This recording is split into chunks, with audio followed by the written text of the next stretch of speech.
O que seria de bandas como Stone Roses, Interpol, Swede, entre outras, até mesmo Legião Urbana aqui no Brasil, se não existisse essa banda.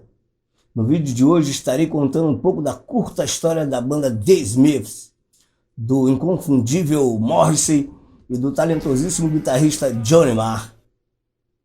Vem comigo!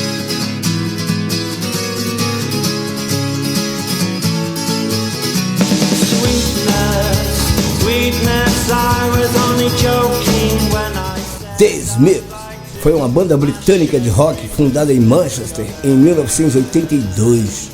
Morrissey afirmou que escolheu o nome The Smiths porque dos nomes selecionados era o mais comum e por pensar que era o momento em que as pessoas comuns mostravam seus rostos. No início da carreira, uma curiosidade é que a banda mandou uma fita demo para a Factory Records de Manchester, mas nem o dono do selo, Tony Wilson, nem o empresário do New Order, a banda famosa New Order, Rob Gritton, ficaram impressionados com o material. Após gravarem várias fitas demos com o baterista Simon Wollstonecraft, em 1982 Morrissey e Johnny Marr recrutaram o baterista Mike Joyce. Além de Joyce, também entrou para a banda o baixista Dale Hibbert, que trabalhava como engenheiro de gravação em um estúdio, o que possibilitava que a banda gravasse suas fitas demo. Porém, após o show, um amigo de Marr, Andy Hook, assumiu o posto de baixista, pois, segundo Marr, nem a personalidade nem a maneira de Dale tocar se encaixavam no estilo da banda. O primeiro single que realmente fez sucesso e que fez com que a banda ficasse conhecida fora de Manchester foi Hand in Glove, de 1983, que começou a tocar nas rádios britânicas. Lançado pelo selo independente Rogues Trade, a banda se destacava pela voz inimitável de Morrissey e seu lirismo, além de um arranjo simples mas consistente das guitarras de Marr, e com baixo e bateria que inspiravam energia. This Charming Man foi o single seguinte, lançado no mesmo ano de 83, que consolidou o sucesso da banda. The Charming Man é uma das músicas que eu mais gosto, cara, do The Smiths. Isso aí tocava direto na Rádio Fluminense. A maldita belas épocas. Em fevereiro de 1984, o grupo lançou seu primeiro álbum, The Smiths. Agora tu vê, né? Os caras antes de gravar o primeiro álbum já eram um sucesso enorme.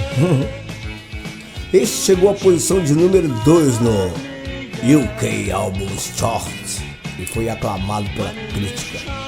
A UK Albums Chart é uma lista britânica de álbuns posicionados de acordo lá com as vendas. Mais ou menos isso aí.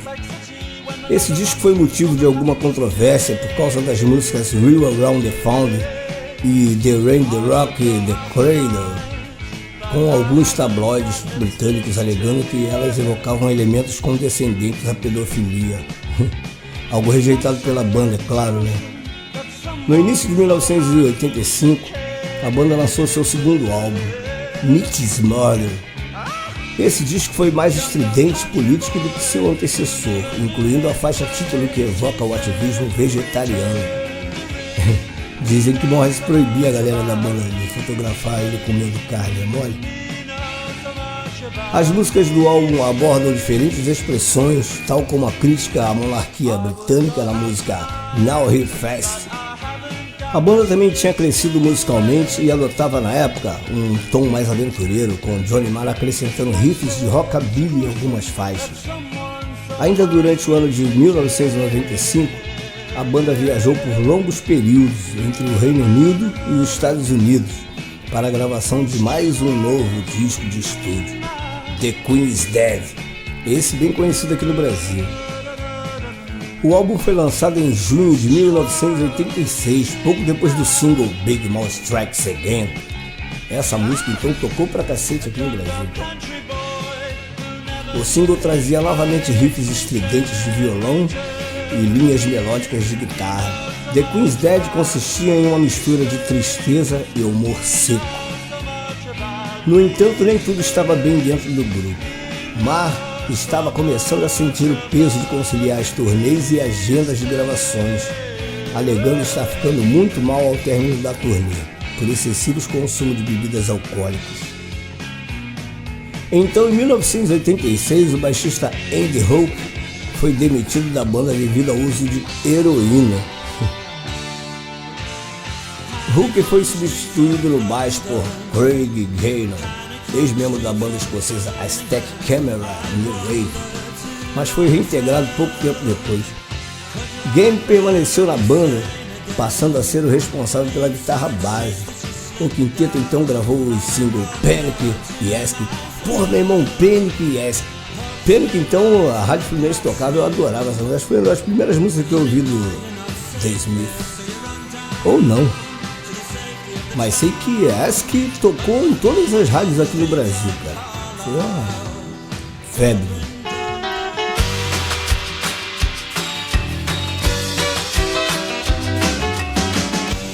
Chegando nas primeiras colocações na UK Single Chart, lá de Londres. Após uma longa turnê que terminou em outubro daquele ano, Craig Gaynon saiu da banda.